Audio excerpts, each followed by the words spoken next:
Hello friends, आज हम future के बारे में बात करेंगे।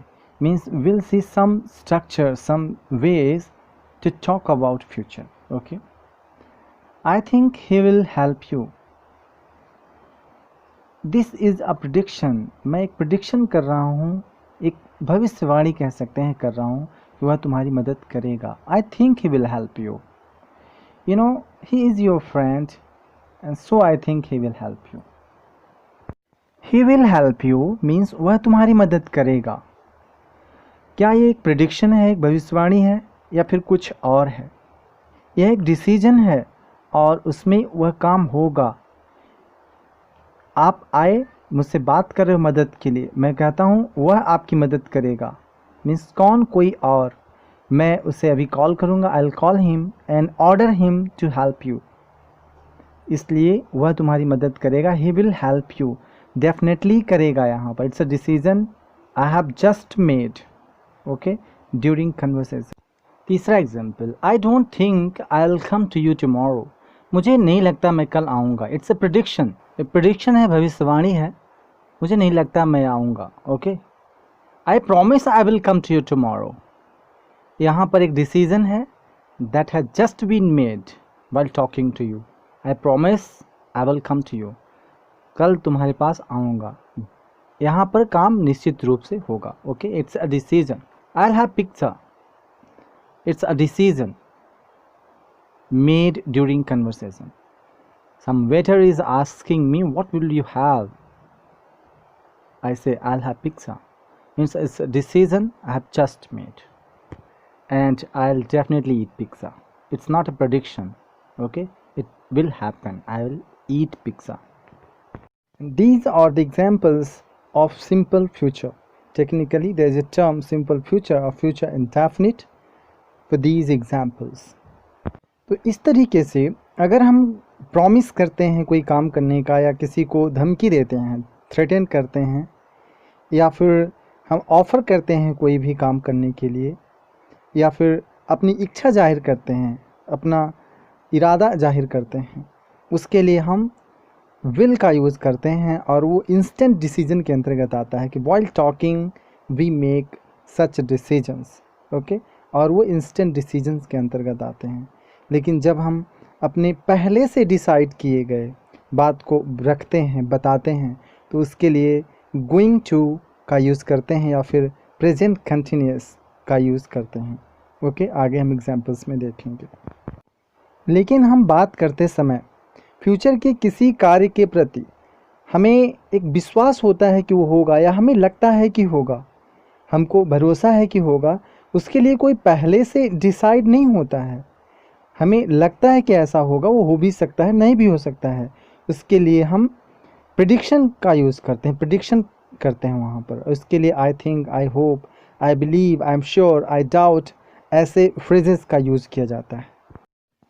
विल का यूज़ रिक्वेस्ट करने के लिए भी किया जा सकता है।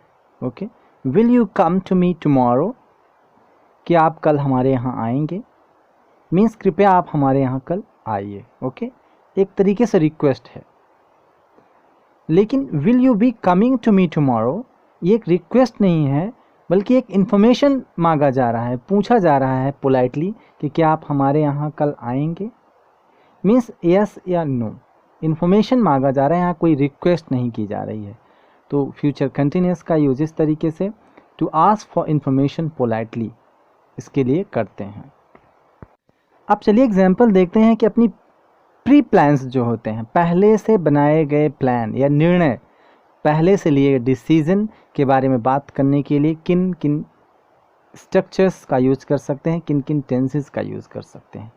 इसके लिए गोइंग टू का यूज़ कर सकते हैं, प्रेजेंट कंटिन्यूस का यूज़ कर सकते हैं, और फ्यूचर कंटिन्यूस का भी यूज़ कर सकते हैं। Okay, to talk about our plan, prior plans. Okay, पहले से लिए गए डिसीजंस को बताने के लिए। He is going to buy a car on Monday, Monday को वह कार खरीदने वाला है। मीन्स कार खरीदेगा मंडे को, उसने निर्णय ले लिया है पहले, अब मैं उसकी जानकारी दे रहा हूँ क्योंकि उसने मुझे बताया था। Okay, he is buying a car on Monday, वह मंडे को कार खरीद रहा है। He will be buying a car on Monday वह मंडे को कार खरीद रहा है या खरीद रहा होगा, खरीदेगा। ये तीनों का मतलब एक ही है, मीन्स वह कार खरीदने का प्लान बना लिया है, मैं उसकी जानकारी दे रहा हूँ, मंडे को वो कार्य होगा। तो इस तरीके से जो गोइंग टू और प्रेजेंट कंटिन्यूस ये ज़्यादा कॉमन है, इनके यूज़ ज़्यादा किए जाते हैं प्लान्स के बारे में या अरेंजमेंट्स के बारे में बात करने के लिए। फ्यूचर कंटिन्यूस का यूज़ लेस कॉमन है, लेकिन हम कर सकते हैं। चलिए यहाँ पर फ्यूचर कंटिन्यूस का एक और यूज़ देखते हैं कि कोई काम अक्सर होता है, रेगुलर इंटरवल पर होता है, पास्ट से होता चला आया है, और उस काम के बारे में बात करने के लिए कि अगला काम कब होगा, बात करने के लिए फ्यूचर कंटिन्यूस का यूज़ करते हैं। जैसे your father will be coming home on the weekend, तुम्हारे पिताजी वीकेंड पर घर आएंगे। ओके, यहाँ पर कोई कंटिन्यूटी की बात नहीं हो रही है, क्योंकि पिताजी बाहर काम करते हैं 100 kilometres away from your home, and he comes on weekend, every week he comes on weekend. Okay, तो हम अगली बार कब आएंगे वो बात करने के लिए हम फ्यूचर कंटिन्यूस का यूज़ करेंगे। Your father will be coming home on the weekend. अब चलिए देखते हैं गोइंग टू का यूज़ प्रिडिक्शंस के लिए कैसे करते हैं। जैसे it's raining now, the match is going to be cancelled, अभी बारिश हो रही है, मैच कैंसिल होने वाला है। Okay, there are a lot of clouds in the sky, आसमान में बहुत सारे बादल हैं। It's going to rain soon, जल्द ही बारिश होने वाली है। तो इस तरीके से प्रेजेंट की सिचुएशन को देखकर एक फ्यूचर में कोई घटना होगी, इसके बारे में बात करने के लिए गोइंग टू का यूज़ करते हैं। इसके अगेंस्ट हम एक एग्जांपल लें, ही will help you, he is your neighbour, I think he will help you, वह आपका पड़ोसी है, मुझे लगता है वो तो आपकी मदद करेगा। तो इस तरीके से पड़ोसी होने का मतलब तो ये नहीं है कि वो आपकी मदद करेगा। आई जस्ट गेस, मैं गेस कर रहा हूँ, इसलिए इस काम के होने की पॉसिबिलिटी कम है। ओके, जबकि गोइंग टू का यूज़ जब करते हैं काम के होने की पॉसिबिलिटी ज़्यादा होती है। अब चलिए देखते हैं फ्यूचर कंटिन्यूस का यूज़ कैसे करते हैं। फ्यूचर में किसी टाइम पर या over a particular time progress में होगा, कोई काम चल रहा होगा, that will be in progress at a future time. Okay, A कहता है let's go to cinema in the evening, B कहता है नो, नहीं जा सकते, I will be gardening in the evening today, evening में नहीं जा सकते हैं क्योंकि at that time I will be gardening, मैं गार्डनिंग कर रहा हूँगा, एक काम जारी होगा। ओके, ये कहता है can I call you at 9 PM today, 9 बजे रात को कॉल कर सकते हैं क्या, बी कहता है no, I will be sleeping at 9, 9 बजे मैं सो रहा हूँगा, means my sleeping will be in progress, so do not call me. Okay, तो इस तरीके से देखते हैं कि फ्यूचर में कोई काम किसी समय पर प्रोग्रेस में होगा। ओके, ये बताने के लिए फ्यूचर कंटिन्यूस का यूज़ करते हैं। अब चलिए फ्यूचर परफेक्ट का यूज़ देखते हैं, जिसमें विल हैव और पास्ट पार्टिसिपल का यूज़ किया जाता है। जैसे आई will have done my work by the evening, शाम तक मैं अपना काम कर चुका हूँगा, पूरा हो चुकेगा काम। ओके, शाम तक, बाय द इवनिंग, यहाँ पर हम बाय का यूज़ करते हैं। बाय मीन्स होता है बिफोर और एट। ओके, व्हेन और before you reach the station the train will have gone, when you reach the station you will reach the station at a time, future time, particular time, and by that time the train will have left, उस समय तक ट्रेन जा चुकी होगी। Okay, I will have made 5 videos by 9 PM। Okay, 9 बजे तक, 9 बजे रात तक मैं 5 वीडियोज़ बना चुका हूँगा। ओके, पूरा हो चुका होगा। इस तरीके से फ्यूचर के किसी टाइम तक कोई काम पूर्ण हो चुका होगा, बात करने के लिए फ्यूचर परफेक्ट का यूज़ करते हैं। यहाँ पर हम बाय का यूज़ करते हैं, या फिर बिफोर, व्हेन का यूज़ किया जाता है, या by the time you reach the station the train will have gone, by the time का भी यूज़ कर सकते हैं।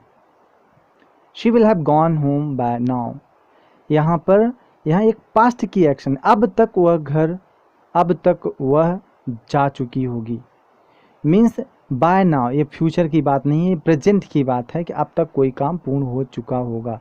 हम इसके लिए भी फ्यूचर परफेक्ट का यूज कर सकते हैं, लेकिन यहाँ पर बाय नाउ का यूज़ करना ज़रूरी होता है। अब चलिए फ्यूचर परफेक्ट कंटिन्यूअस का यूज़ देखते हैं, जिसमें विल हैव बीन और वर्ब ING का यूज़ करते हैं। फ्यूचर में किसी स्पेसिफिक टाइम तक कोई कार्य किसी समय से प्रोग्रेस में होगा, इसकी बात करने के लिए करते हैं। जैसे when she comes I will have been reading for 3 hours, जब वह आएगी मैं 3 घंटे से पढ़ रहा होऊंगा। इस तरीके से फ्यूचर में कोई कार्य किसी समय तक किसी समय से चल रहा होगा।